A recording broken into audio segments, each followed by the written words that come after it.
Ladies and gentlemen, welcome back to the Show No Mercy Show with your host, Bodega Joe. This is episode 15. We got a lot to talk about. This is Wet Leg with Davina Mcall.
Ladies and gentlemen, welcome back to the Show No Mercy Show with your host, Bodega Joe.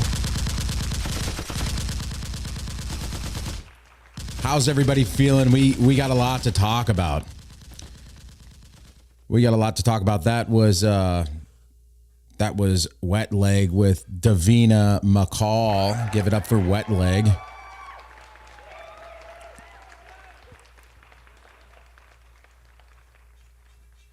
So I originally filmed this episode a few days ago, and I tried to upload it. I mean, it was an hour 45 video, uploaded it, and due to the restrictions with the UFC, I clipped some UFC highlights from UFC 317, and UFC did not like that. They blocked my video as a whole altogether. Usually if I get hit, it's with just like, oh, you can't use this music, but you don't have to worry about it right now until you're monetized or whatever. Yeah, by the way, I could never get monetized on YouTube at the moment because I like listening to music on the show, and I'm not really willing to give that up right now. Just gonna do whatever I want, but I tried to upload this video. It did have a clip, so the UFC completely blocked this video from being uploaded at all, or it was uploaded, but nobody could see it. It was blocked, all over, not just from a certain territory or whatever. It was blocked all over. So I'm reshooting this pod just for you guys. I didn't want to cut it up. It didn't make any sense. A big part of it was the UFC 317 event. The pay-per-view event, UFC 317. It was the biggest part of the show. And now it's going to not be as big not because of out of spite or anything. It's just because it's not fun unless you can actually see what happened. You can see the knockout. So I'm not going to spend too much time on it, but let us talk about UFC 317. The main card, Ilia Topuria versus Charles Oliveira. Sad day, RIP Charles Oliveira. That was a brutal knockout by Ilia Topuria, who predicted a first round knockout against Charles Oliveira, and we all knew it was coming.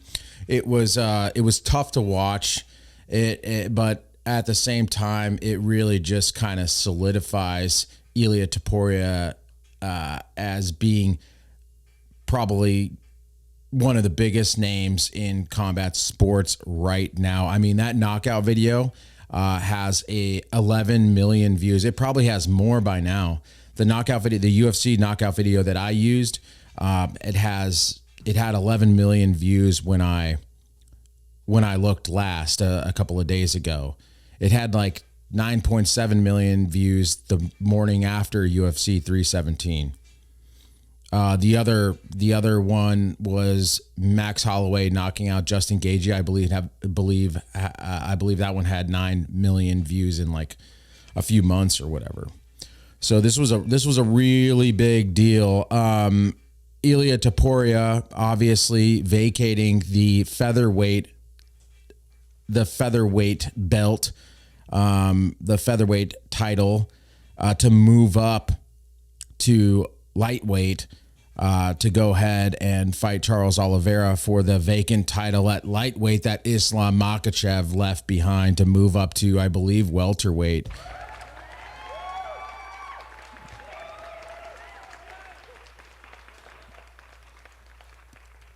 So we're going to see what happens with that. Yeah, I believe Islam is going to go on to fight Jack Magdalena. Yeah, Magdalena. Jack Magdalena has the title right now in welterweight, I believe. So that's where Islam Makhachev is going to fight for that title. So Islam vacated the lightweight title to go fight at welterweight. Ilia Topuria came and snatched that up from Charles Oliveira, or they were the contenders for it. And that fight was absolutely insane. I mean, Ilia Topuria looked great on the ground. He looked great striking. What I'm not a big fan of right now is all the craziness going on. We know Ilia Topuria is great. You can tell Ilia Topuria is that guy right now. I mean, I think this title run looks better than when Conor did the 2 title run. It's just bigger names in crazier fashion knockouts. McGregor struggled with Chad Mendes, who was, drinking beer on the couch 2 weeks prior to that fight. He struggled with him. That was a fucking war. And he got that shot off on Jose Aldo in the first round, in the first like 14 seconds or something, or whatever. I think it was 14 seconds. I don't know. I'm not good at memorizing all that stuff. But he knocked Aldo out super quick. You kind of wonder what would have happened if that would have went on for 5 rounds. But I mean, not to take away, that was a beautiful knockout. You did it fast and quick, one shot, and it was done. That was sick, but it's not like, I don't know what would have happened. Jose Aldo could have totally won that fight. And you have, Nate Diaz. Nate Diaz He's great. I'm not going to talk bad about Nate Diaz. He's a great fighter, but I just never really saw like I saw the durability, but that was really it. And maybe I need to go back and watch Nate Diaz fighting back in the day when he was, in his prime. But for the last few years watching Nate Diaz fight, I just never really got it. I'm like, how like he hit Leon Edwards with that one shot. That was so weird, but like would walk away. He did the same weird stuff with like Masvidal. Like, and even when he is fighting, I'm just like, what are you doing? I never really saw this like insane God's gift skill. It was like he was just in there kind of scrapping and getting lucky maybe and had some power. And McGregor struggled with Nate Diaz big time. I think you would have put prime McGregor in a room with current Ilia Topuria, and Ilia Topuria is absolutely massacring Conor McGregor. But that's here nor there. Great knockout from Ilia Topuria against Charles Oliveira on last Saturday. It was amazing. It was amazing to watch. There were some other great fights too. Pantoja just going in there and wrecking Kai Kara France. And I mean, not taking anything away from France, but Pantoja made easy work of him. He absolutely dominated Kai Kara France. He made it look like Kai Kara France did not belong there at all whatsoever. And that's just not, like I said, not taking anything away. That's just how good Pantoja is. It's like Merab and Sean O'Malley. There's just levels to it. And Merab is dominated against Sean O'Malley. Those last two fights, those were complete dominations. Can't remember if he fought anybody in between. I think he did, but I'm not sure. No, I think Sean O'Malley came right back. But yeah, some of these guys that are in their divisions with the belt, they just don't look like they can be beat right now. Like the true holders of those belts, Ilia, Islam, Merab. I mean, I don't think they're going anywhere. And now you have Tom Aspinall as the heavyweight champion of the UFC in the heavyweight division. Here's what I really think that they should do, and this is just my opinion. I think that Dana White and the UFC should pay the money. I think they should go out of pocket. I think even if they're not guaranteed to get their return back, strike a huge deal with Francis Ngannou to come back and fight Tom Aspinall for the belt. Just do it. Pay them bank. Make up for Aspinall waiting around and being a company man, doing what he's told. Wait. When he could have been fighting, he could have been making money. Make it up to him. Get Francis to come back, have the biggest pay-per-view ever. And I guarantee that Jones will come back and fight the winner of that bout. Now, a boy can only dream. But I think that would make money, and that would be the sickest thing that the UFC. Just like who's in the lightweight division? Nobody. Like there are not the light. I'm sorry, the heavyweight division. There's nobody in the heavyweight division. I just don't see where that's going. They need to spice it up, man. Especially after this long wait. After this, just there's nothing going on. I don't see that guy, the guy that did the flips and landed on his butt and he acted like a big baby. I can't remember what his name was, the black dude. I haven't seen him fight. I haven't seen Tai Tuivasa fight. I get there's Cyril Gane. I don't know if Aspinall's fought Cyril Gane, but I don't know, man. I really don't. I really don't see anybody. I really don't see anybody in the heavyweight division right now that'd be like worth it. To be honest, like this is going to be a decent title reign for Aspinall. But I really think Francis should come back. That would be so sick. Francis Ngannou coming back, and it doesn't even matter who wins that fight. Then Jones comes back and fights either a championed Aspinall that just beat the guy that everybody always questioned, the guy that could possibly. These are two guys that everybody thought could beat Jon Jones, and Jon Jones somehow did not fight either of them.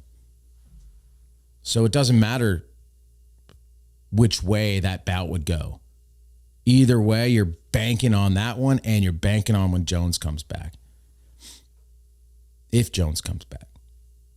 Because that's a crazy story with Jon Jones. That's in the Albuquerque Journal.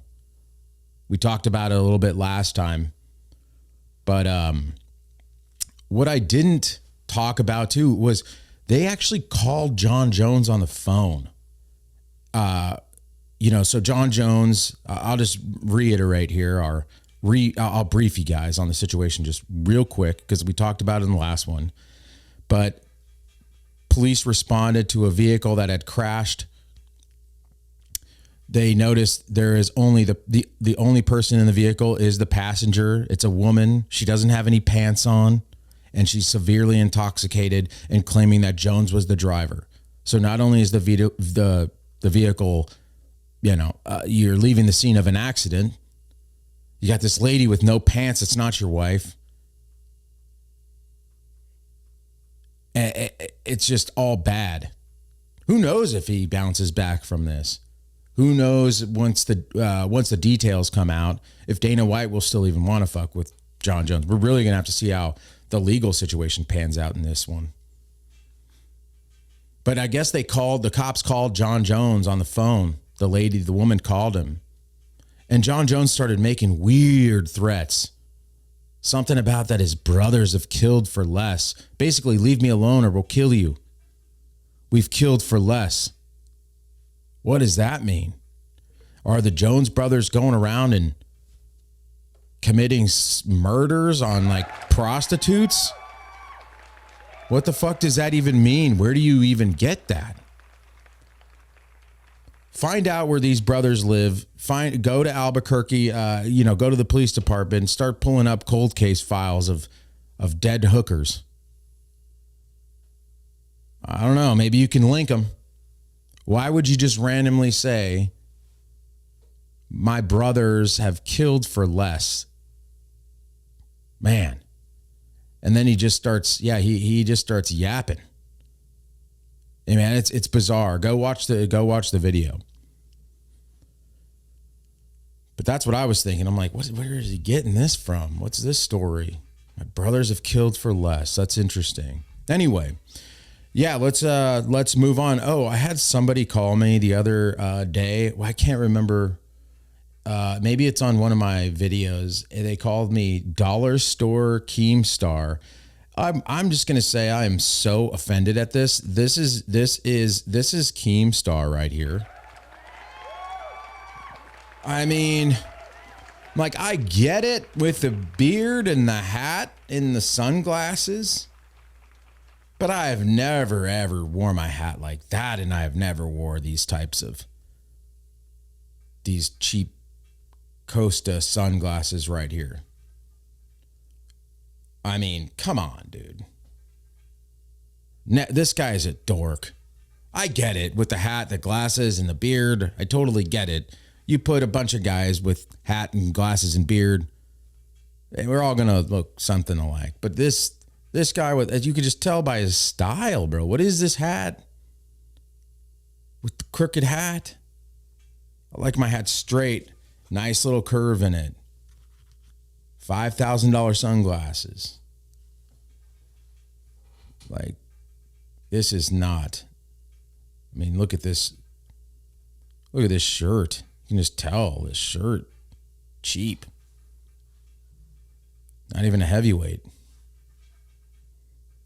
All right, so I didn't like I mean, I didn't like that at all. This one kind of looks, let me see here. This one, because he has like a microphone and stuff. If he had sunglasses on right here, could you imagine? Fuck. I am fucking Dollar-Store Keemstar, dude. Shit.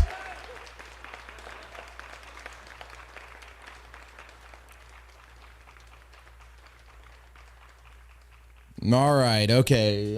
So let me see here. Next story. The band Bob Villain. Never heard of them. Speaking of Dollar-Store Rage Against the Machine. That's who these guys are. They were playing in Glastonbury. I think that's where it was. You had these guys on stage. Dollar-Store Rage Against the Machine. All about politics. You had them on stage being very anti-Semitic, chanting "death to the IDF, death," and they all you got to see this video. Death to the IDF. It's a punk rock band from the UK that went on stage at a festival, and they were doing their whole entire act is basically Free Palestine.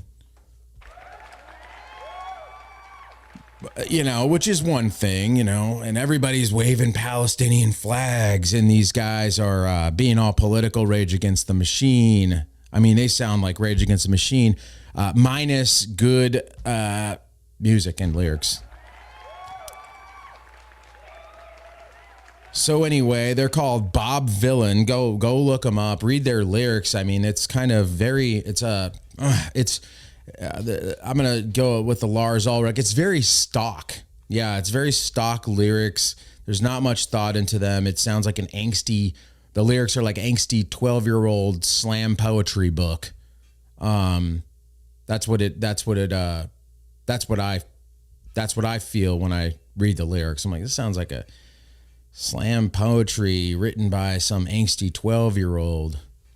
And now they're older and they're at the coffee shop, but they're reading stuff that they wrote from when they were 12. Very basic. Hold on, give me a second here. Very basic, but now you have them at this festival chanting death to the IDF. And yeah, let's check it out. Let me, and I was going to say they got their fucking U.S. visas revoked. So they had like 16 shows in North America that they were set to hit. And it doesn't look like they're going to be able to do these shows. They got their visas revoked. What else happened? I think this guy's like facing legal repercussions, which people are arguing, that it's pretty extreme. There we go. Play this. So let's have a little watch and a listen to what was played out, not just at Glastonbury to many thousands of people, but also on the live stream at the BBC to many hundreds of thousands more. Take a watch and a listen. Give me a second. Let me fix this. Let me fix this audio real quick. Something ain't right. Let me see. Yeah. There we go. Yeah, sorry about that. No worries, though. Here we go. Death to the IDF. Death to the IDF. Death to the IDF. Death to the IDF. Death to the IDF. Hell yeah, from the river to the sea, Palestine must be, will be, inshallah, it will be free. I mean, all credit for the poetry. So yeah, there you go.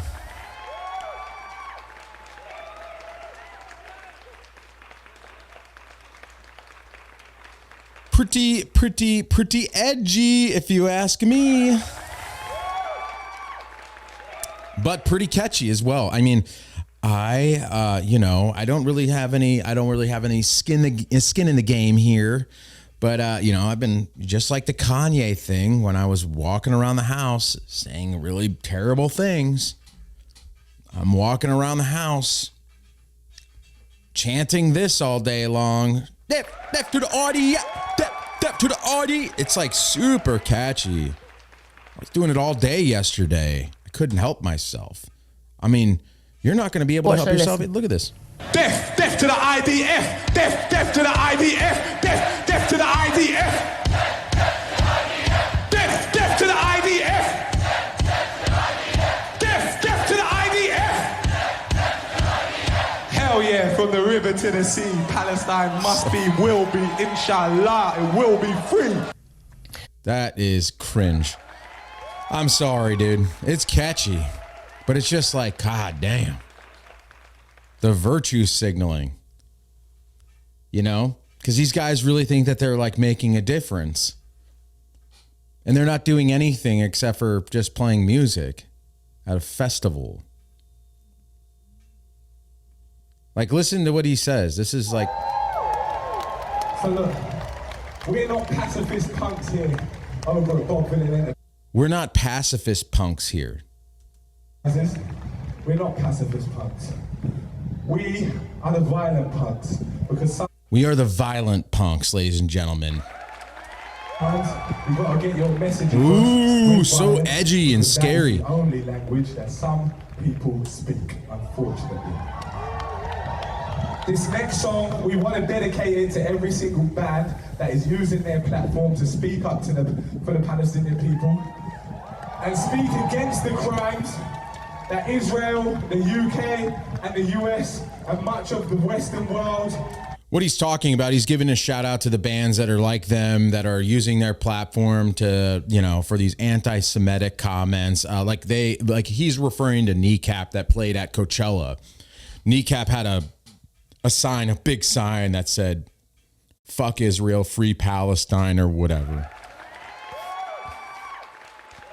So that's what he's referring to. And it's like, I don't know. Part of me thinks, are you guys just here trying to one up each other? Who could do the edgier, bigger thing when it comes to being, one of these pro-Palestinian supporters? Or one of these pro-Palestinian bands, or whatever you're doing, whatever it is. Are you guys just trying to like outdo each other? Do you really like violent punks? Violence, right? Like you're calling for violence. You're saying death to the IDF. You're saying that you're a violent punk rocker. Okay, but what are you doing? Are you out there on the front lines? Are you going to go kill an IDF soldier? But you're on a stage, like doing these songs. Like you're not that guy. It's so ridiculous. I mean, granted, this guy could go out on the weekends when he's not on tour, and he could be doing all kinds of violent things. But I bet you not. I bet you he ain't really about that life. Like, what I want to know, I'm going to spy on this guy, and I'm going to really see what he's up to. Is he really going out there and committing crimes against the IDF? Is he sabotaging him? Is he part of some weird little anti-Semitic militia? I doubt it. So yeah, old Bobby Villain. Let's see here. There's another article right here. I know that they got their visas revoked. Let me see what else this thing says here. All right. So this is from the Hollywood Reporter. Let me see. Loses visa. Oh, they got dropped by the United Talent Agency, UTA. That's what UTA is. The United, I believe that's their record label. Yeah, this happened in Glastonbury. These guys are from the UK.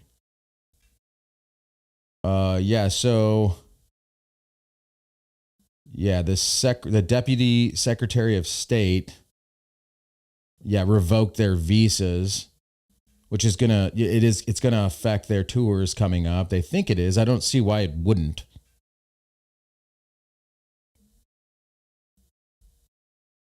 And like, I don't know. Maybe I'm being a little bit. Yeah, no, but it's like, do you know who runs the record labels? How could you possibly thought? I mean, I get it. Stand on 10 toes, whatever. But I mean, if your job is to be signed and tour and that's how you make your living, probably don't be anti-Semitic. Do you know who probably owns the company that owns the record label? Didn't think about that, maybe. Anyway, that's all the news with these guys. Bob Villain, never heard of them before. I checked them out though, and they sound like I said, they sound like Rage. They're like a wannabe Rage Against the Machine. All right, let's listen to some tunes here. What did we listen to earlier? We listened to a little bit of Wet Leg. Let's listen to some Every Time I Die, Things with Feathers. Here we go.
Ladies and gentlemen, welcome back. Taking a quick break with some Every Time I Die, Things with Feathers. I love that song. I cried when Every Time I Die broke up. And I love that song because it's so different from anything they've ever done on any record. I love that song. So little Every Time I Die, R.I.P. Every Time I Die. R.I.P. Charles Oliveira.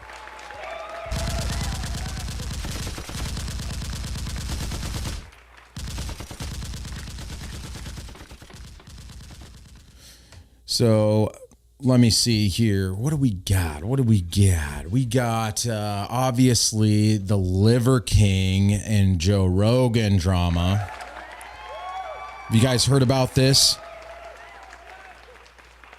The Liverking went on a tirade on social media, posting all kinds of stories and Snapchats and reels and everything about how he, I don't even know where this came from, to be honest. I haven't dug into it, the history.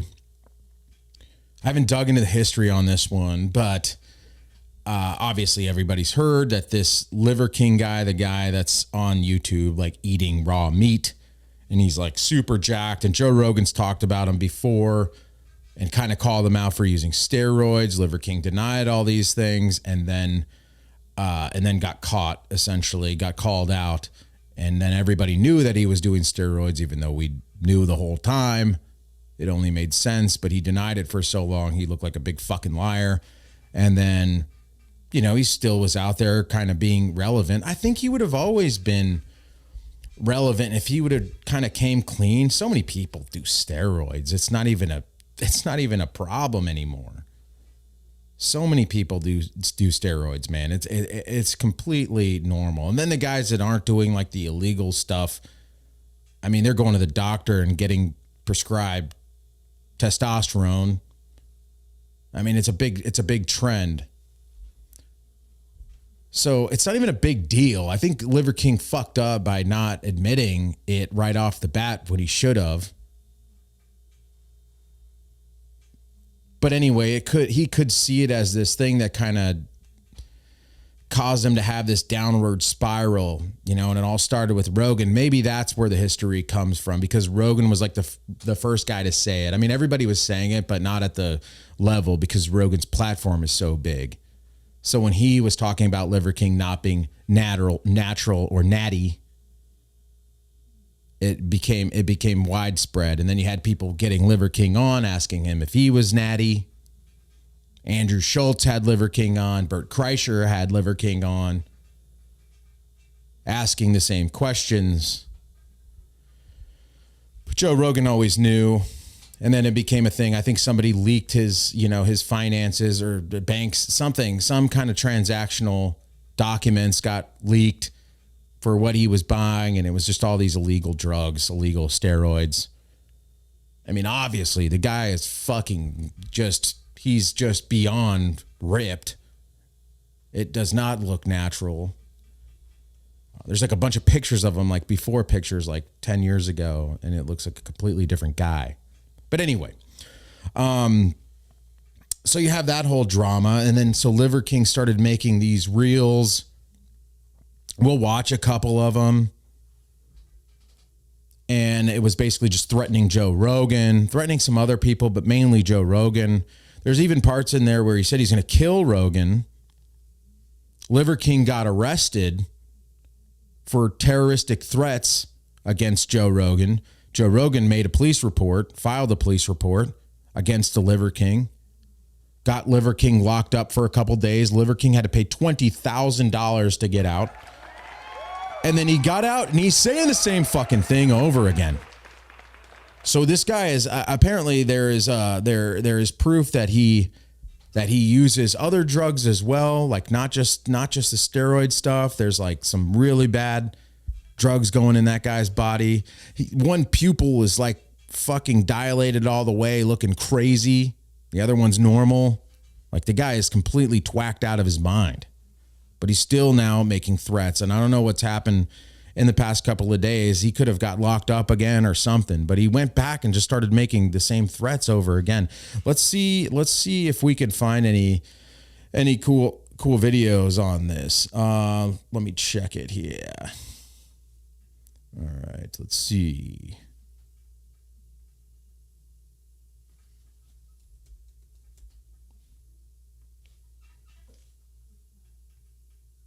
Let me see.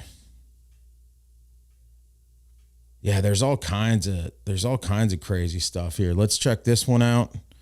I don't know what it's going to be. Out of all of the hours of footage posted, hold on here. let's see that. Joe Rogan, the wildest video from the Liverking crash out has to be the one taken right after arriving in Austin when he threatened Joe Rogan with his dogs. Guess what? You're dead, bitch. You're dead. You're dead. Because yeah. Welcome to Texas. We just got here, and I'm just going to make this a quick one because I'm going to honor my family. I'm going to record a lot this week, and then I'm going to stop recording afterwards. We're here. Boys, go ahead and sit down. Sit. Thank you for being so good. I forgot about you. Liverking admitting that he forgot about his poor dogs in the car.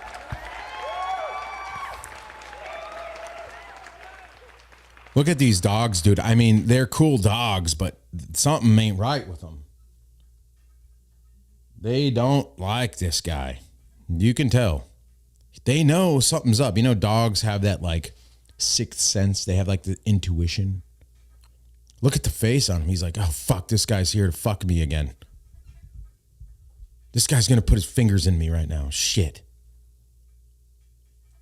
Yeah, you're my best friend. This is Mace. Joe Rogan, I'd like for you to meet Doberman 1. This is Axe. You've already met him, but maybe you weren't paying attention.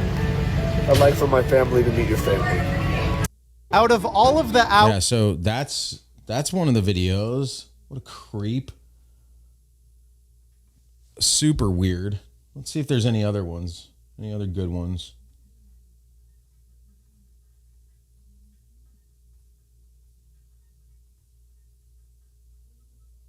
What's this one? Anything and everything.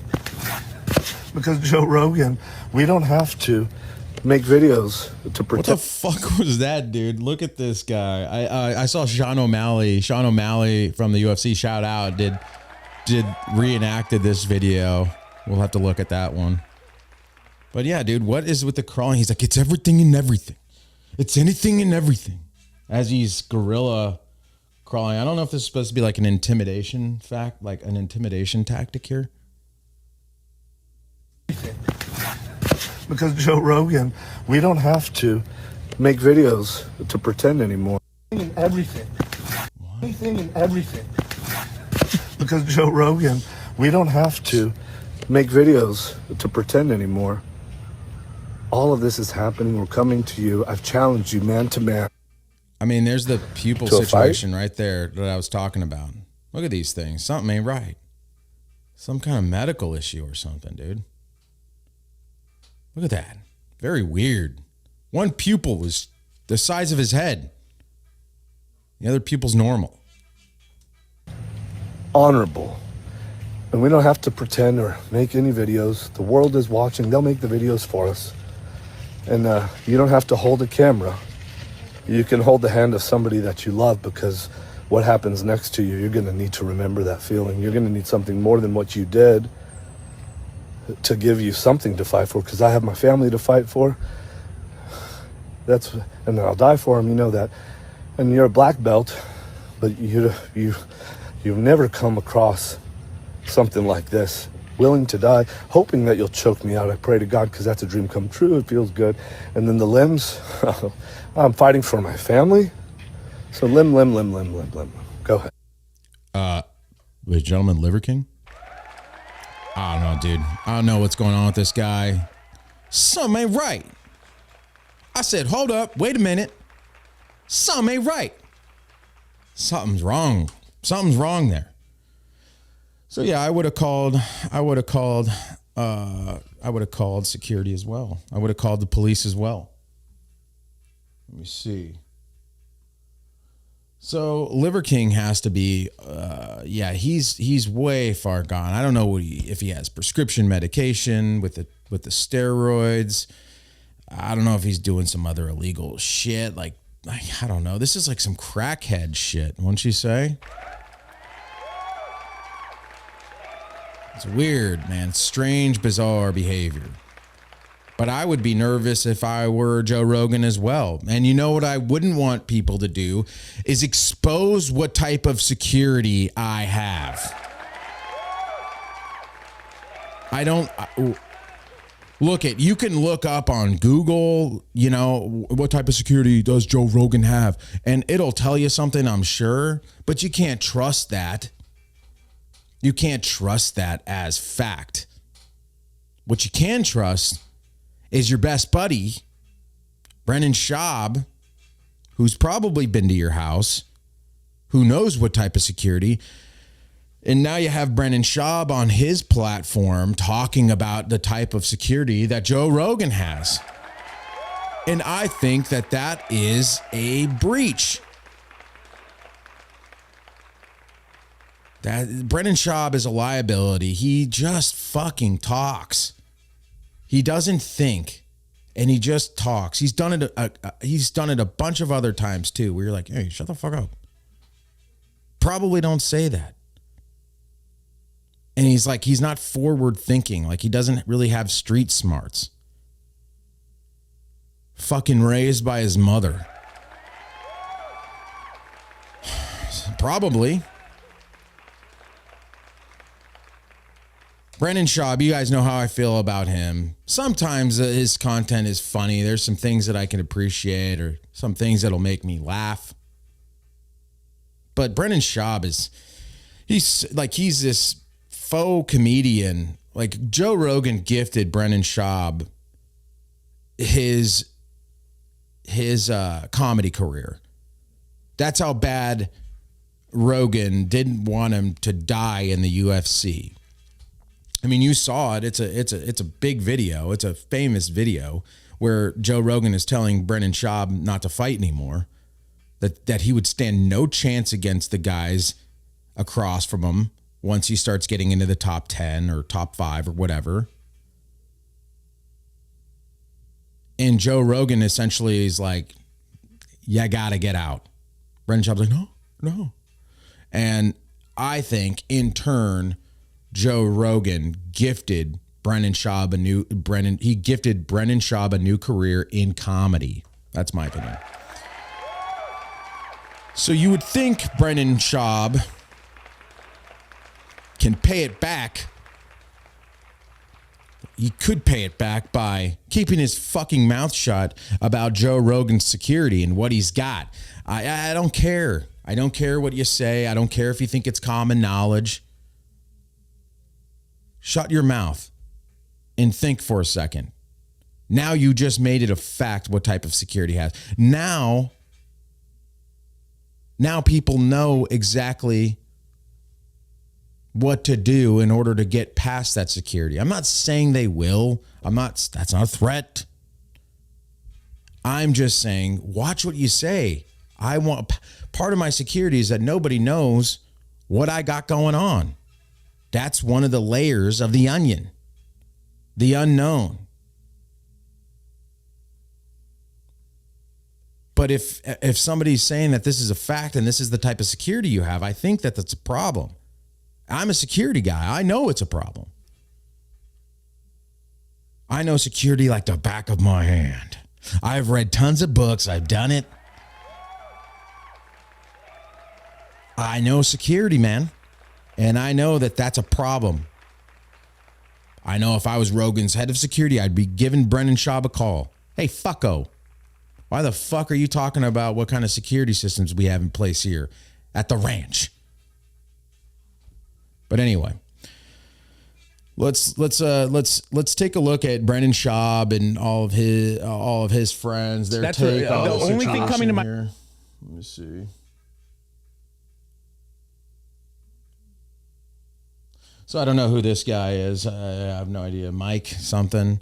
So Brenden Schaub is now, he said he would never leave LA. And then he started seeing all the comedians go to Austin. They all were leaving LA. And Brenden Schaub wanted to be like, not me. I'm different, man. LA though. LA is LA.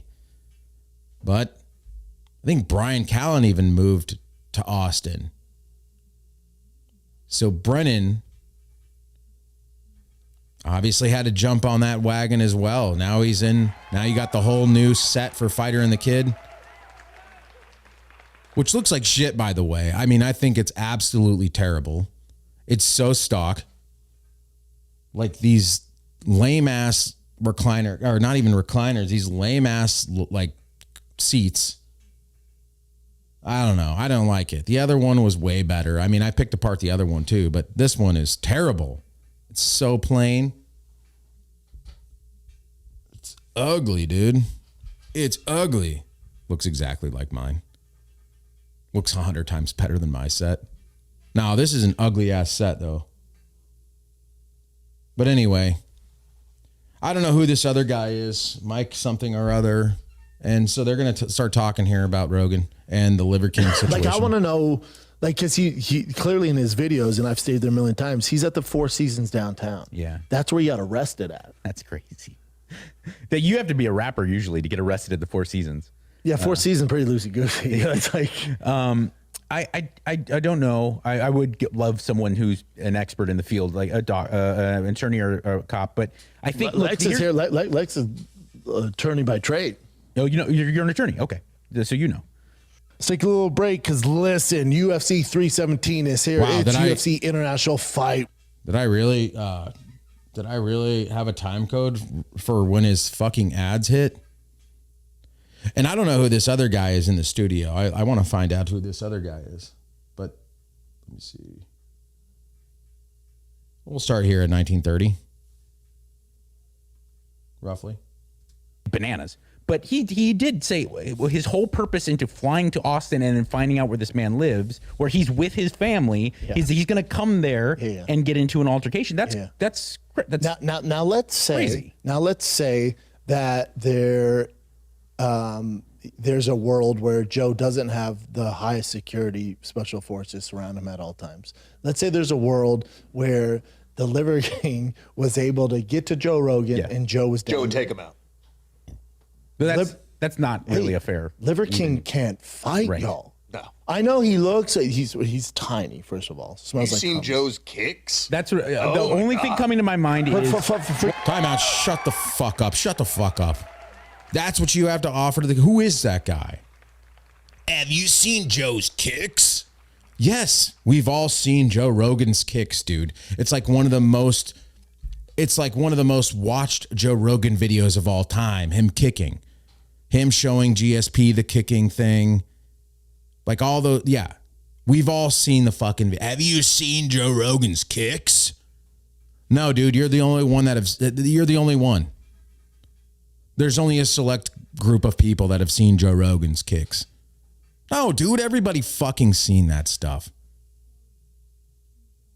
Everybody's seen that video. What is stupid? Oh my God. those. Smells like Who is Joe's this? kicks? Have you seen? And he's like, have you seen Joe's kicks? Dude, who are you?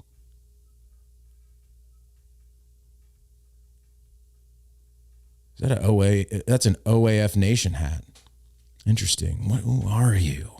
Some type of special operator guy? I'm going to find out who this guy is.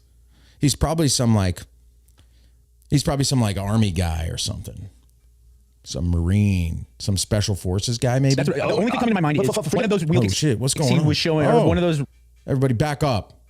All right. spinning kicks that he was showing GSP on the bag. Have If you that seen hits your Joe's solar kicks, plexus- bro? He doesn't do No. that. He's a black belt in jiu-jitsu. But my whole thing is like Liverking. This is how you know he's not thinking correctly. It's like, let's say you pull off what you think you're going to do and get access to Rogan, which is never happened. But let's say you're.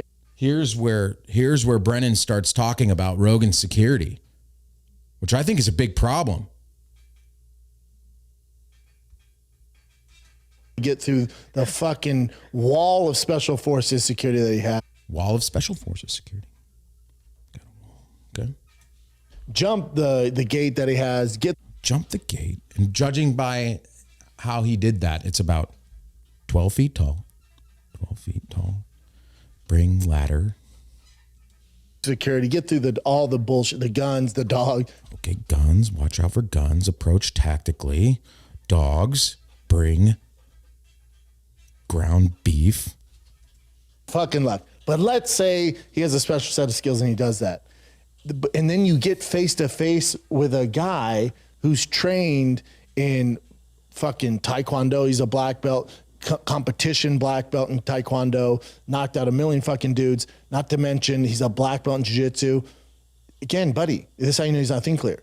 You can't fight. Yeah. I know you think you're tough, but there's levels to that. And he might be a tough guy. And there's a lot of tough guys. Oh, yeah. And I know he, you know. And then, like, how do you know Liverking doesn't know how to fight? Because he's not a UFC fighter? No, I don't think Liverking knows how to fight either. But you don't know that. But what we do know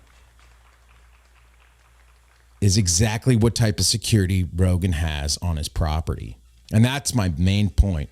With friends like you, who needs friends? You're fucking me. Brenden Schaub, ladies and gentlemen.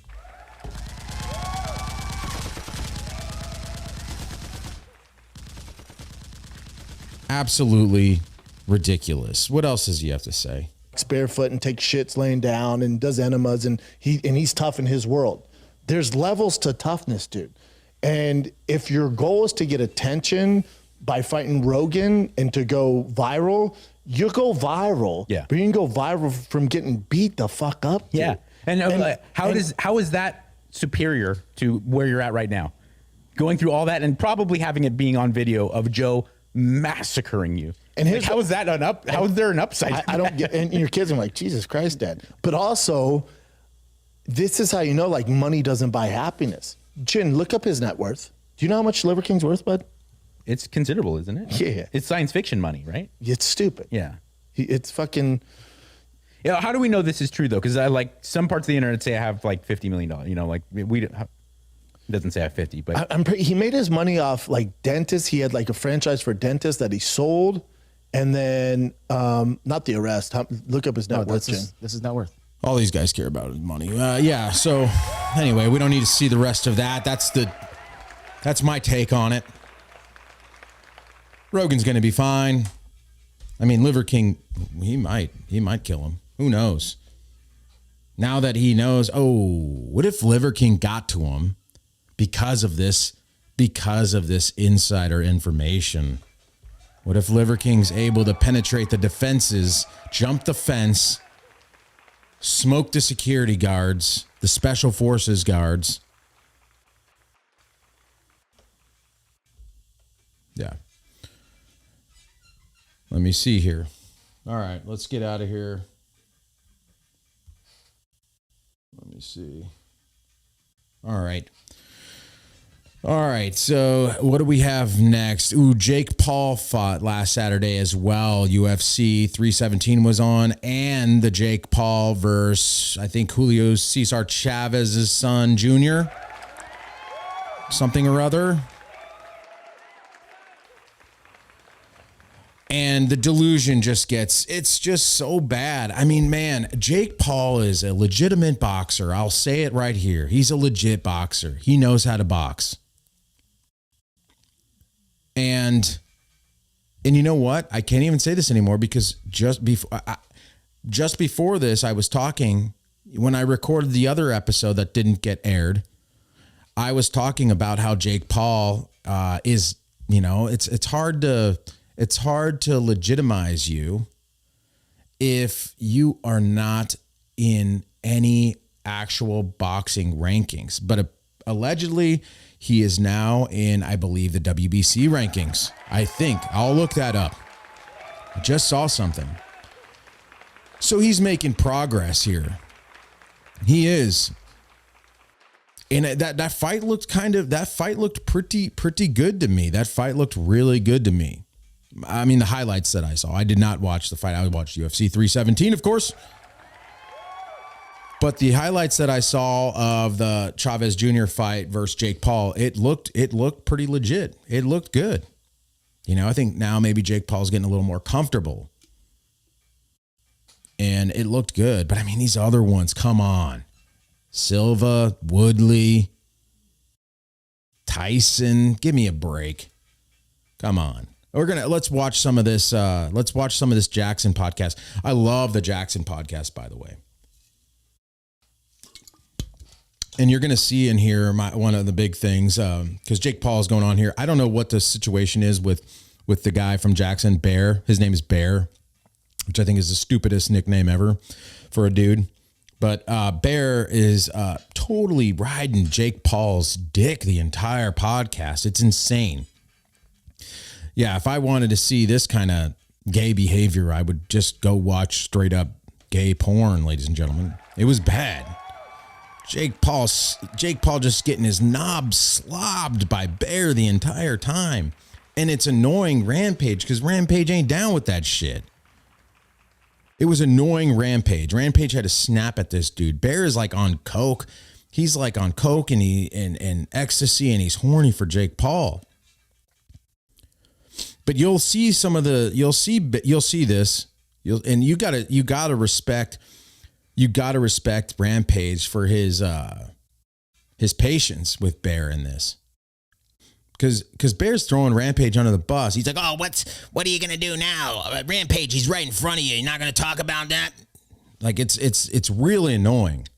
Like I really felt for Rampage in this scenario, in this pod. Let me see here. Let's bring it up here. Right. Let me see. What's our first? Let's do the introduction here. Let's do the introduction here. And this is right off the bat. You just got Bear sucking Jake Paul off really hard. Everything will be in your email by tonight. The DocuSign and everything else you need. Everything else you need. Whoa. Floyd here? What's going on? Oh, the violent professionals are in the house. Oh, this is crazy work. Yeah, we need all of them. Hey, gentlemen, before we start, I just want to let you know we all want team. Coming in here? Right? I want no business with you. You almost just broke. So this is Bear. These are Jake Paul's security guards. Obviously, Jake Paul. And then you got Rampage JAXXON, ladies and gentlemen. Just watch Rampage's mannerisms in here. Hey, Rampage. What's you up? see that guy's standing forearm? here? That's about as big as your body. Hey, boys, this is Rampage. He's a great guy. I just want to make that very clear. How come you always get nervous when there's a bunch of black folks around? Well, that guy looked like he could eat me. This guy's really close to me, and he's Bro, about he 6'6". called you Michael Clark Duncan. I wouldn't take that. Who's Michael Clark Duncan? Now you want? I know. Oh, you kind of talk like him. Hey, too. but he called you Bob Sat. Oh yeah, he did. Yeah, he always called me. Hey, that, we got 30 minutes with El Gallo, right? This is the white mamba goat. He looked like a pterodactyl out there, the way he moving. Ladies and gentlemen, I'm gonna bring it in right now.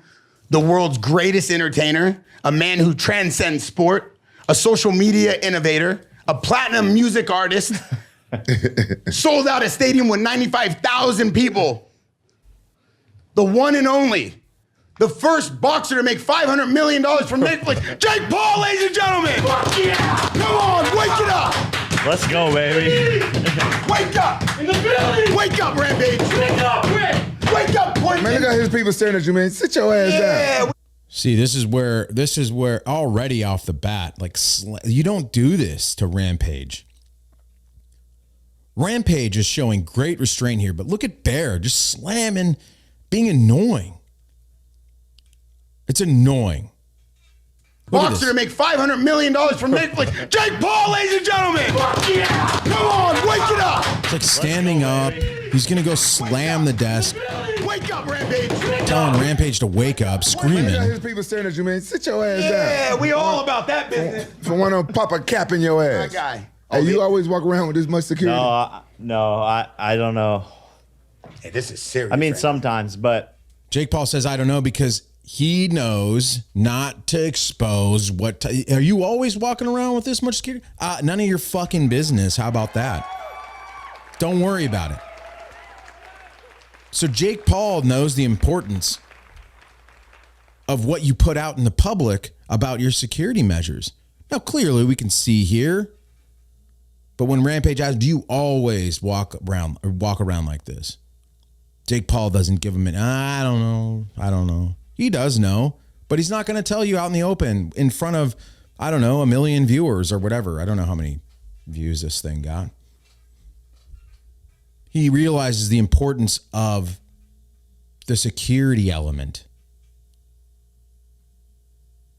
and that you don't just expose everything you got, because then people can prepare. Yeah, no, even Jake Paul knows that, Brenden Schaub, you dumb fuck. I'm not quite sure what they're doing, to be honest.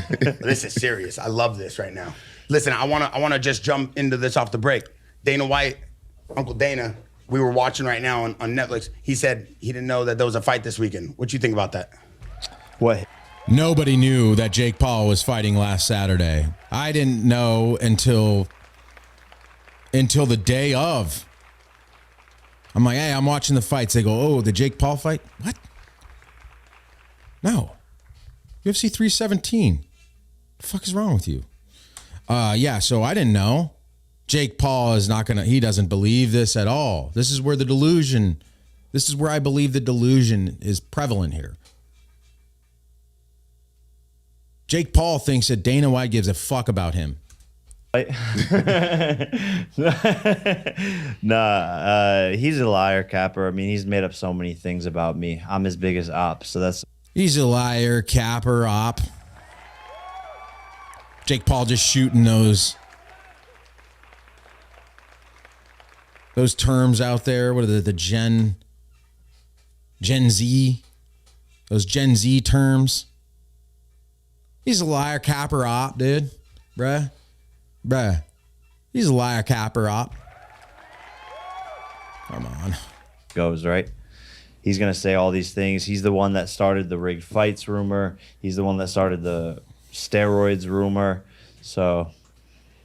Yeah, he did have all of us thinking that you was rigging those fights, though. I ain't going to lie. He right about that. But how do you honestly believe that?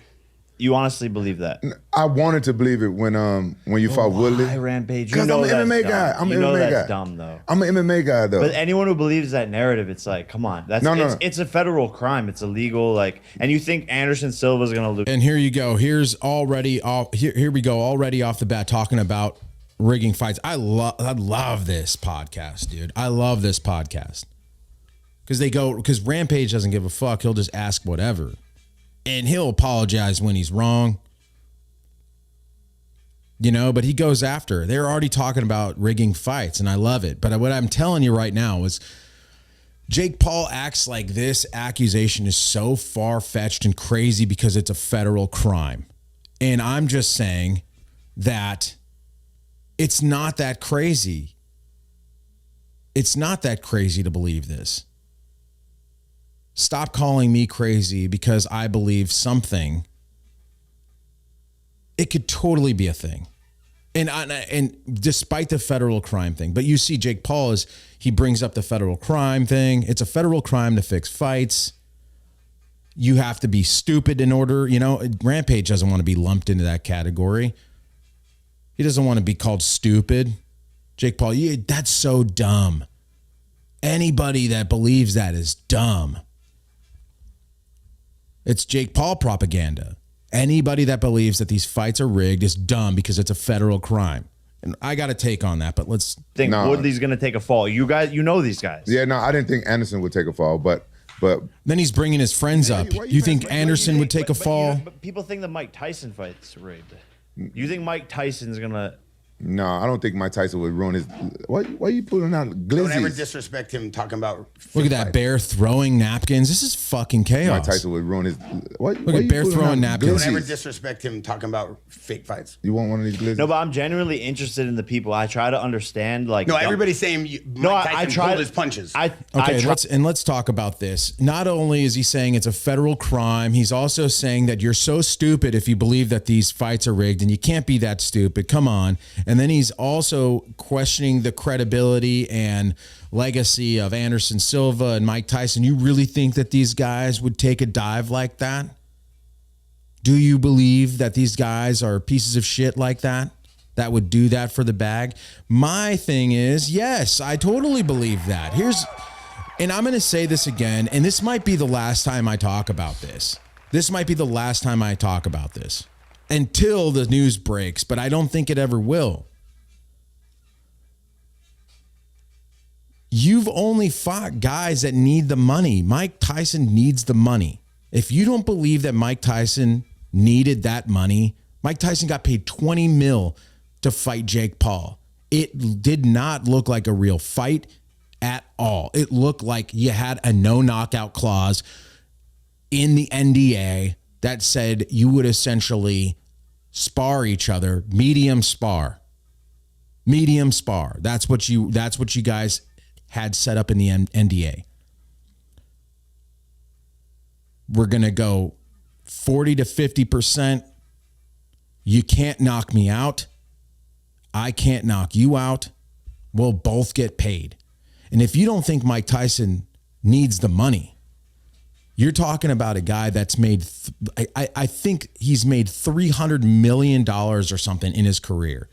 Now, you don't believe everything, but I mean, cut that in half. 300 million, cut that in half. Let's do $150 million. Let's say he made that in the 90s, that he had that in the 90s. Mike Tyson filed for bankruptcy in 2003. 150, you had $150,000, or I'm sorry, $150 million, and you filed for bankruptcy in a decade, less than a decade, most likely. That's fucking crazy. This guy's lifestyle is out of control. Yes, he needs the money. He doesn't do hot boxing. I haven't seen Mike Tyson do hot boxing for a year. Probably because he fought Jake Paul. He never wanted to do that podcast. It was just a way to make some money because people would tune in. He could sell his fucking gummies. Another thing, another business venture that this guy has. Selling weed gummies. Nobody gives a fuck. That thing is not booming. They're not in the talking about all the money that they're making. Nobody's going, oh man, we got to go get these gummies. Mike Tyson, they're shaped like little ears. Nobody's saying this, dude. Like, Mike Tyson made 20 mil off that fight with Jake Paul, and he bought a $13 million mega mansion. You know how much it is to run something like that a year? You think Mike Tyson's mopping the fucking floors in there? I'm just going to go mop the floor. I just got to go get the weed whacker, and I'm going to whack this. I'm going to whack all this grass up. I'm going to whack all these weeds. I'm going to whack this grass down. I'm going to go clean up. I'm going to go clean 12,000 square feet. No, he's not doing that. It takes a staff to run these places. 100% Mike Tyson would take a fall for that bag. 100%. Anderson Silva, easy retirement money. Just extra retirement money to go in the bank. Of course you could use another 10 mil. Tyron Woodley with the child support. Of course you need 10 million. I'm just saying, dude, all these guys you've fought, minus this last fight that you did, and minus probably maybe Tommy Fury. I don't know. I still think that there was some type of clause in there as well. But we'll see. Jake Paul is going to get into the WBC rankings, or he's going to get in one of these boxing promotions now, or in the bracket to compete professionally. Because these have not been, you cannot call these fights professional fights. It's not the same as watching a Canelo Triple G. I even think that, you've heard me talk about it before, I even think the Canelo and Triple G thing, I think in some of these cases, I think that there's clauses. Like that last Triple G fight I watched with Canelo, it seemed like it was a hard spar with a no knockout clause. Let's get the bag, let's save each other's chins, and let's get the bag. Come on, there's got to be something in there. I know that I can smell it. There's something going on. And I think Jake Paul knows it. And nobody will ever know. The NDA. If you say anything about this or leak this information, we will fucking sue you for all you're worth. If nobody outside the room knows, the two fighters know, whatever attorneys are there, and everybody signs an NDA, that information will never leave. Or at least it's not supposed to leave. It's not supposed to leak. That's what I meant. It's not supposed to leak. I know that there's NDAs, and I know that there's no knockout clauses. If there's rehydration clauses, then there's definitely no knockout clauses. And I don't see how that would be a federal crime if nobody outside that room knew. And you're not giving insider information to anybody. Nobody speaks about it after we leave this room. How is that an impossible thing to believe? Understand dumb people because I can't relate. Like I really genuinely spend parts. There's the manipulation. I don't understand dumb people. So you automatically anybody with like with one of these brains that is so easily influenced and thinks that this shit is real. Now it's solidified because Jake Paul thinks you're stupid if you believe it. And I understand that, but just say that, you know, just be like, oh, fuck this guy. Like he's a boxer fighting MMA. You don't got to say like, oh, bro, he's on steroids and shit. No, bro, fuck, I'm cutting weight. I don't think you're on steroids. No, shout out to the Dog House. It's a great hot dog stand. Jake owns like 500 of them, so I just ordered 50. Bro, this is the best shit in the world. Just to let you know. Low key, I gotta take a bite. Even hey, Jake, is it true though that when you were in the middle of the ring, you know, everybody keeps saying Mike Tyson was pulling his punches? I mean, how do you combat that once and for all? This is what people say about everything. They're gonna have something to say. You know, it's complete bullshit, Mike. I mean, it's really not complete bullshit. Mike Tyson was pulling his punches because you know how you could tell, because he was biting. He wanted to go forward and throw so bad. Like you saw Mike Tyson in the lead up to that fight hitting pads. It looked nothing like the Mike Tyson that was in the ring that night. Because when he was hitting those pads, when he was doing the focus mitts, like you were like, this guy's, it doesn't matter if whatever happens. Like if he hits Jake Paul with one of these combos, he's going to fuck Jake Paul up. Like nothing crazy like that landed for Mike Tyson. I watched the entire fight. Like he didn't have that same intensity. And you can tell when he wanted to let loose and he was getting angry, because Mike Tyson is a fucking savage, dude. He wants to kill. But when he was like getting angry, or nervous, it was like this tick. Everybody thought he was like, had this autistic stim of biting his glove. And I think it is in a way, but I think it's when he wants to exert all that violence, he was like holding himself back, and then it developed into this weird tick stim thing where he was biting his glove. It was the weirdest thing ever. But when he was biting his glove, I felt like it's when he wanted to go in there and kill. But he had to like restrain himself. And here's another thing as a security professional. What is your security guard doing with this glizzy right here? If you know anything about the security world and you're a bodyguard for a high profile individual, you are not supposed to be eating on the job. You are not supposed to be eating. It doesn't matter. When you're on the clock, you're not eating. You're waiting for the hard part of the day to be done with. Blade Runner. You're not supposed to be doing this, stuffing your fat face with glizzies while on duty. That's crazy. He would never do that. He would never do that. How did it feel? These guys get paid so much money to be half-ass security guards. Yeah, they're big. They can manhandle you. But what happens in a nightclub when somebody starts shooting? Did you ever see the 50 Cent story? Somebody started shooting. The security guard totally ditched 50 Cent to go get in this gunfight and put him at more risk, in more danger. These guys, they charge a bunch of money. They start this company. They get some big-ass former college linebacker failures that have bounced on the side for years. And they really know nothing about actual security. They did not get a degree in strategic security and protection management. People just can't hit me. That's the thing, is I'm too fast. So they're not going to like overextend themselves when they feel my power coming. You witnessed it today. What were they doing? Did I get hit once in the face today with a former world champion and a guy who fought for a world title? He got knockout power. Have you?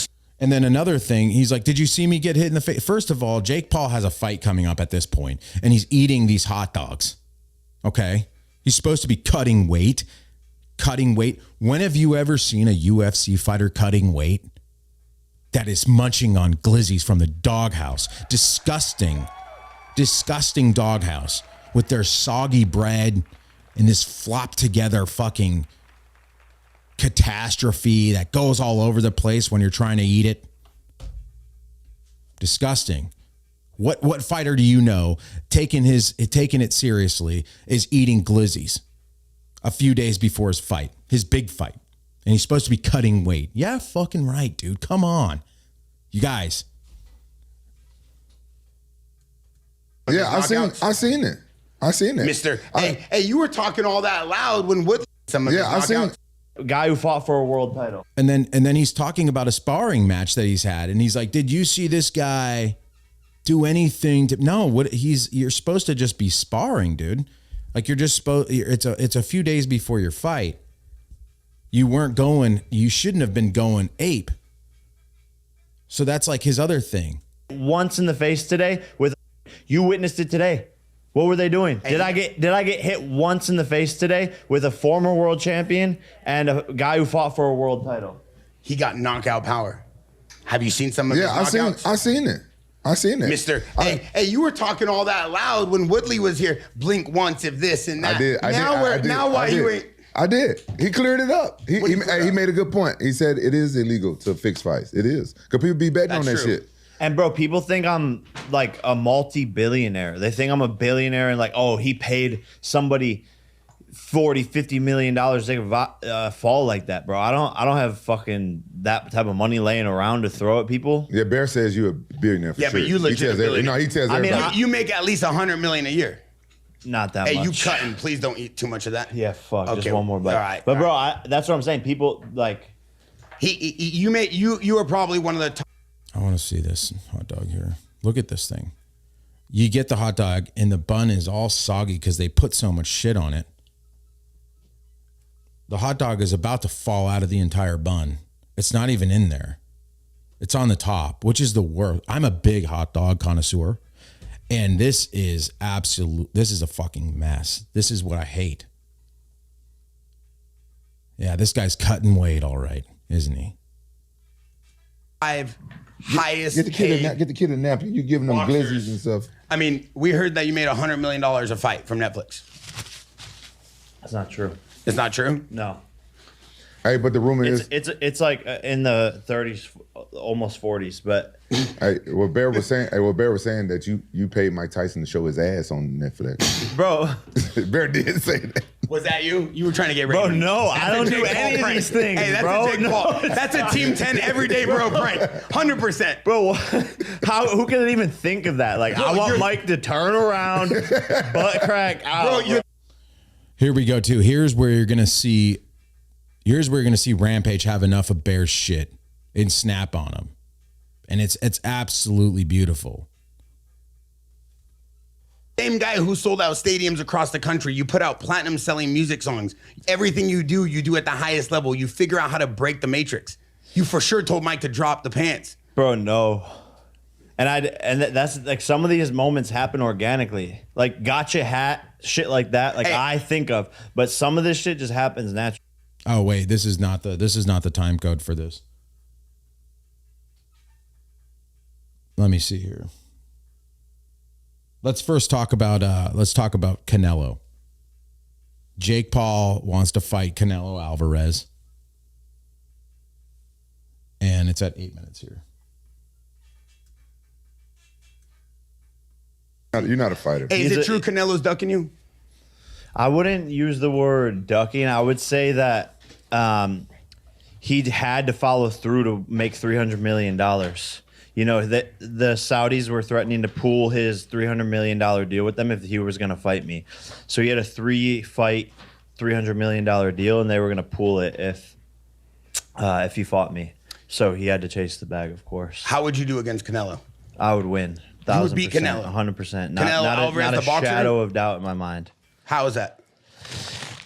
The thing is that stylists make fights, and the way we stylistically match up, I would be able to pick him apart and hit him, and he's never been hit by someone as hard as me. That's facts. What made you get into boxing? YouTube beef, actually. I'm just saying with right KSI now, and Dead. There is no way that Jake Paul would beat Canelo Alvarez. I really appreciate, the manifest your own destiny thing where you speak things into existence. He's probably read that in a some type of entrepreneurship book where if you talk like this, then these things happen and they come true, and everybody talks about manifesting your own destiny. That's why he thinks Dana White gives a shit about him. He talks like he's on the same level as Dana. But Dana's not thinking about Jake Paul at all. Trust me. Jake Paul, Dana White does not think about you at all. You think that you're his biggest op. He doesn't care about you. He's got so much other shit going on. You're not on his mind at all. Now, you probably have his attention sometimes. You fight these UFC fighters. To be honest with you, I don't even think Dana White would watch those fights. Because I think it would just make him sad seeing the fighters in that position where they have to take these big exhibition fights for money, for the bag. But at the end of the day, I don't think Dana White thinks about him. I don't think Canelo thinks about this guy at all. And then saying that you're gonna go in there and beat Canelo up, it's delusion. Beefing with me and my brother, and then they were like, let's fight. And we were like, all right, let's fucking run it. And so, yeah, anyway, he's talking about how he got into boxing, but I don't really give a fuck. Let's look at, this is where we have Rampage snap off on Bear. Hey, don't play with my name with man. You are. Hey, I'm gonna say this though. Even though I hate on you for beating up MMA fighters, you the reason why I started back watching boxing. Because yeah, so now Rampage is trying to compliment Jake Paul. That's what I love about Rampage. He's like, I think he's turned into like a really good dude. You know, he fucks around a lot. He says things like you saw the whole Kevin Holland thing that we covered in one of the episodes, but like he's trying to like make up for some of the shit talking by being like, hey, I actually, that's a big thing to say, you know, coming from a professional fighter, an MMA fighter. He's like, I got back into boxing because of you, man. And then Bear just ruins it. And that's what I think pisses Rampage off, because Bear ruins the moment for Rampage and Jake Paul. It was boring. For real though, it was boring. Then you brought it back. Yeah. Put some respect on his name. Shut the fuck up. I will. Respect. I said. And I just love how fucking Bear just cowers down immediately. It's great. I mean, maybe that's the cool dynamic between those two, but that came from a real place. Shut the fuck up. Shut the fuck up. I love that. Yeah. Boxing, because it was boring. For real though, it was boring. Then you brought it back. Put some respect on his name. Shut the fuck up. I will. Respect. I say that shit all the time though. Yeah. You brought it back. Yeah. So Rampage just fucking thrashing on Bear. Now we're gonna watch Jake Paul crash out about Alex Pereira and why he hasn't fought anybody in their prime. So I mean, this is 12 minutes in. And we're getting all this good stuff. Legends and superstars on this podcast, right? Like Alex Pereira, for example. That would be a great fight for you. Yeah, I wanted that fight. I said that. I called him out after Perry. Chama? Poton? One of my fights. Yeah, 100%. You want to box him or MMA? Box, yeah. How would he do against Alex Pereira? I don't know, bro. He sparred Alex Pereira for 3 rounds. Yeah, he's a beast. But that's what excites me. This is the thing. Yeah, break it down. This is the fucking thing. Break it down. And this is why I try to understand stupid people on a daily basis. I just can't get it. Because they yell at me. They're like, epic crash out coming in 3 seconds. T-minus 3, 2, 1. Fight this person. Fight the hardest person. Fight the hardest person. And then when I'm like, okay, Canelo, let's fucking fight. They're like, oh, he's a dumbass. He thinks he can beat Canelo. What do you want? Do you want me to fight the hard person? I'm fucking trying. I'm fucking trying. Fight Rampage. And then stuff your face with glizzies. He want to fight. I'm like, yo, let me fight Alex Pereira. People want to see me get knocked out. I'll give them what they want potentially, but I think I can win. And so when I say I want Alex Pereira, people, but what do you want? You want me to fight people my age? You want me to fight the people in their prime? You want me to fight? Bro, I'm fucking trying. But fight people my age. When I say I want Alex potentially, but I think I can win. And so when I say I want Alex Pereira, people, Okay. It's because these people are busy actually fighting for their promotion. They're not interested. They're not ready to retire. They're not ready. That's where all the people that you have fought have not really been active, except for Tommy Fury. Maybe, I don't know the history of Chavez Jr., but those guys seem legit. But the rest of these guys have been on the outskirts or the downturn of their careers. They're not in their prime anymore. They need the money. They're not really doing anything in any particular promotion. And that's why you got them. Okay? Canelo does not need you. Pereira does not need you. He has a whole career as a former UFC champion. They don't need, because they don't want to sign that NDA. They're not ready to let go of their legacy fully or understand that their legacy doesn't mean shit. They're not there yet. They're not there yet where they want to let their legacy go down like this in the middle of their uprising in their prime. They're going to go off and do this side quest that nobody thinks is real. That probably does include an NDA, and they're not willing to tarnish their legacy at this point. So that's why. It's not what you're saying. It's because you're trying to fight fighters in their prime that are doing something currently. And they're not at the point of giving all that up yet. But what do you want? You want me to fight people my age? You want me to fight the people in their prime? You want me to fight? Bro, I'm fucking trying, but no one seems to want to make it happen. He's preaching. Hey, this glitz is good. Do you understand now? Are you done? Are you done doubting him now? They doubted him with music. They doubted him with YouTube. They doubted him with boxing. What else do you need, Rampage? I'm gonna tell you exactly what the problem is. Because you ain't talking so loud now that he's sitting across from you. I'm kidding. Go ahead. Don't. I was joking, bro. Just keep eating your glizzy. It was better that way. You look like you got, you were eating nice and. Rampage wants to kill Bear at this point. He's tired of this shit. He spends more money on his boxing cap than professional boxers. Honestly, he moved down to Puerto Rico. So basically, Rampage right here says that the reason why people don't take you seriously is because you're a YouTuber. And then that's where the fight always comes in. He's not a YouTuber anymore. He's a boxer.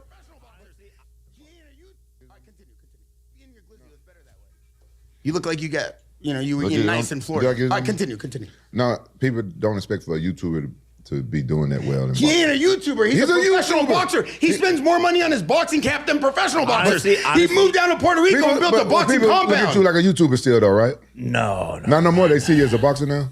But I'm saying, bro, I had the most legs. Look at how many times he wraps his hand by himself. He's a real boxer. But I guarantee you, the people still hating on him because he can't. Bear thinks that when you are able to wrap your hands with, when you're able to do that complicated wrap, that you are a professional boxer at that point.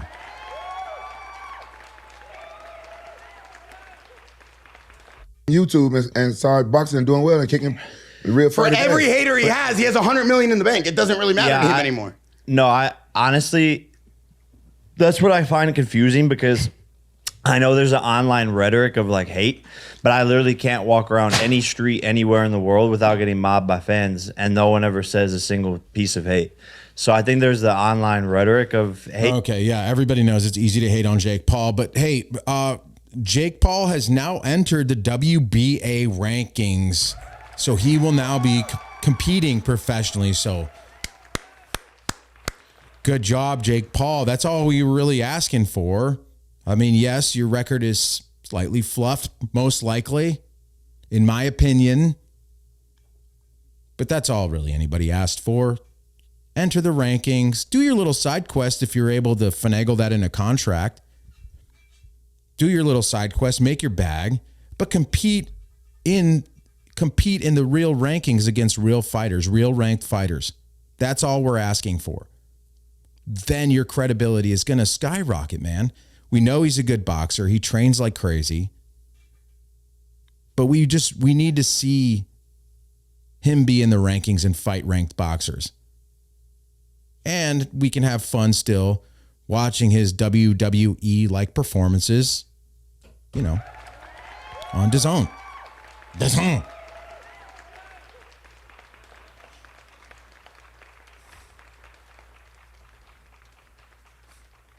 And then you're gonna hear Rampage here talk about getting thrown under the bus by Bear the entire time. And then we'll wrap this up, listen to some tunes. Let me see here. See, and this Rampage he's just being cool, man. Like, you got a knee. God, you trying to throw me on the bus? What's going on there? Every time we get a guest, you try to throw me on the bus. Trying to backwards hat. You look like Dursky. What? He does. Who the fuck is thirsty? Who the fuck is thirsty? Stop. You look like him with the backwards. Stop. Hey, Jake. I'm trying to think of who he looks like. Who? I look like what? What I look like? It's just your dad. I don't know nobody else. Oh, he looked like that dude from the You look Apprentice. like Ratatouille, low-key. Oh, yeah. That's crazy. That's crazy. I got my barber in here yesterday. Hey, what's that dude name from the Apprentice, though? I mean, not the Apprentice. Entourage. Entourage. Yeah, Turtle. Turtle. That's what you I don't look like Turtle. Bro, you look like Turtle. I look like Turtle. Hey, these glizzies are good. I ain't gonna lie. I was trying not to eat them. Let me see. Ratatouille face ass. Yeah, you got good eyes. You got brown eyes. Oh, hey, Turtle's crazy, Rampage. Look at this. You do look like Turtle. Hey, who is the hardest hitting puncher so far you faced? We got 2 minutes left before we gotta let you go. Man. Hardest hitting puncher. I would say Nate Diaz. Bro, no. It's definitely Tommy Fury or Mike Tyson. Yeah, but Tommy Fury, you won that fight. There you have it. Yeah, I thought that was an interesting interview. I thought it was great, and I'm super stoked that Jake Paul's in the WBA rankings now. I know I said WBC, but in the beginning, but I don't know all the different ones. I know WBC is one. I didn't know WBA was one, but yeah, we'll see how he does. We'll see how he does in the rankings. Let's see how he does against ranked fighters. I think it's going to be something special to watch. We'll see if he can keep performing at this level. I think it's gonna point out if he's the real deal or not at this point. So, super stoked about that. I will watch those ranked fights. That's what I will watch. I will keep an eye on those ranked fights. Let me see here. Did you guys see, okay, so the UFC 317 thing, shoot, I don't even know if I can bring it up. Dang, because I don't want to get my video taken down again, so we might just have to talk about it and not show the clip. Damn.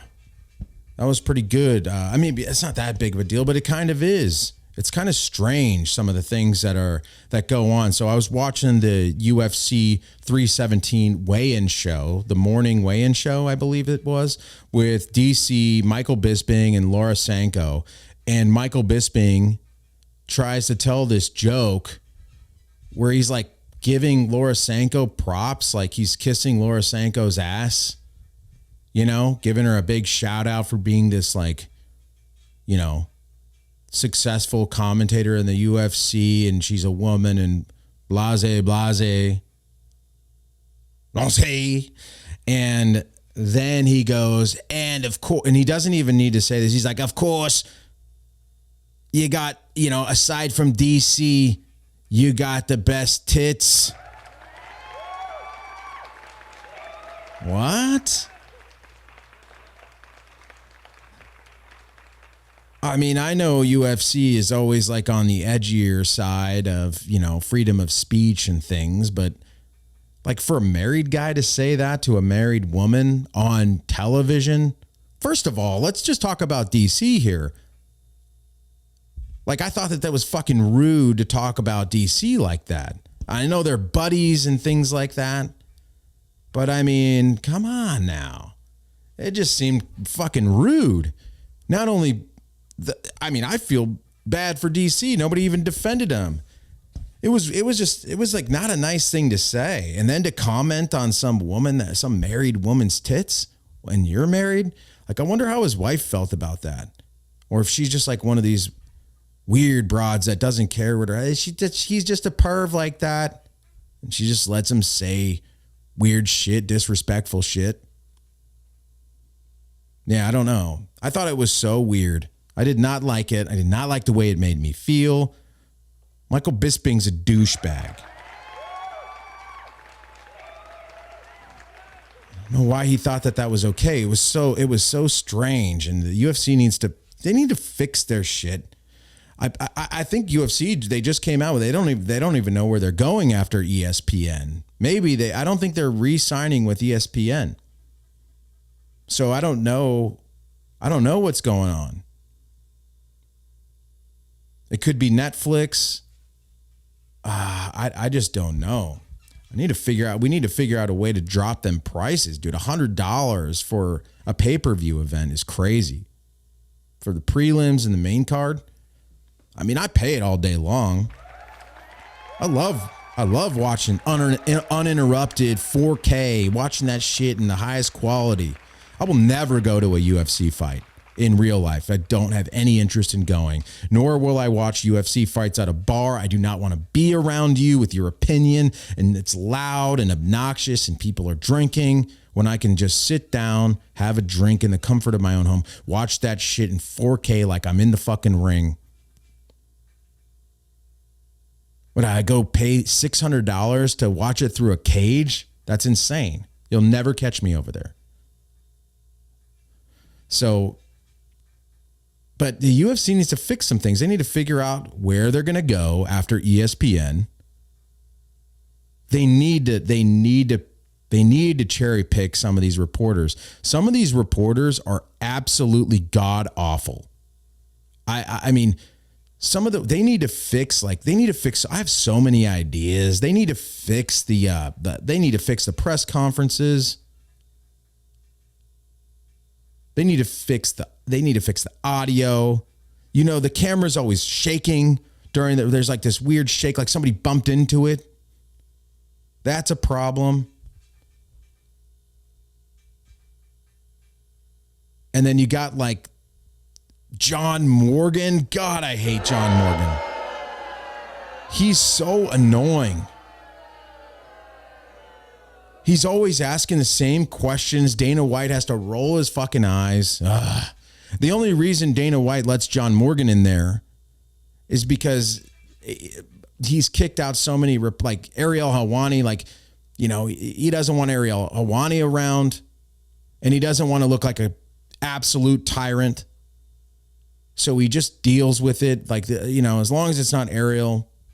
I can't remember who else has been, that he doesn't want at the UFC doesn't want at these press conferences. But John Morgan is the fucking worst, dude. Not to be confused with John Anik. We're not talking about the commentator now. We're talking about the journalist. We're talking about John Morgan. He's absolutely terrible. He's always asking the same thing. You'll always hear Dana White have to you see him roll his eyes and he's like, I'm not worried about that right now. I'm just trying to get through this night. Then we're going to go to the board in the morning, or next week we'll go to the board. We'll start working. Like John Morgan always thinks he's going to get the earliest information on some of these fights, and he's just not. And so many things are going to happen, right? With Ilia Topuria running amok in the lightweight division now, you have so many ways for this to go. Paddy Pimblett went in the octagon. They had a face-off. They have bad blood. They got into it a little bit, but I don't think Paddy's there for a title shot. I don't think I want to see that. Now I'll watch it, but I don't really think that that's the best fight to put together right now. Justin Gaethje's claiming that he's going to retire if he doesn't get a title shot. Okay. So is Justin Gaethje the next guy? And then you have Arman Tsarukyan saying that he can beat Ilia Topuria. Because I don't know. I don't see Paddy beating him, and I don't see Justin Gaethje beating him. Apparently, Arman's the guy to do it. I don't know, man. There's so many different ways he can go. He could fight Arman. He could fight Justin Gaethje. He could fight Paddy Pimblett. He's also said, I want another belt. He wants the third belt. He wants to become the first UFC fighter to get 3 belts. That'll make history. That would mean him moving up to welterweight where Islam's going. Follow Islam to lightweight. Islam's going to probably take the title from Jack. Islam will have the title. He'll fight Islam. And he could get that W. But that would be an interesting fight as well. You know what's going to happen with Gagey. You know what's going to happen with Patty. What you don't know is what's going to happen with Arman Sarukian, and you don't know what's going to happen with Islam Makhachev. But that would be those would be fun fights to watch. They need to do that. They need to do that. And they need to have Ngannou come back at heavyweight, fight Tom Aspinall for the title, then have Jon Jones come back and fight whoever has that belt, has his belt. That's what needs to happen. And they need to also introduce my idea, the women's heavyweight division in the UFC. I'm a huge supporter of this division that they need to come out with. They need to come out with this immediately. I don't care. Hire them from Power Slap. Oh man, we talked about it last time a little bit. Anyway, we're gonna end the show. I hope you guys are having a great day. I hope you had a great time with us. This is a little throwback from Maylene and the Sons of Disaster with Tough as John Jacobs. Check it out here.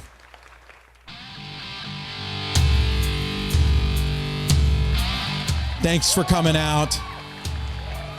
We love ya. You guys have a great one.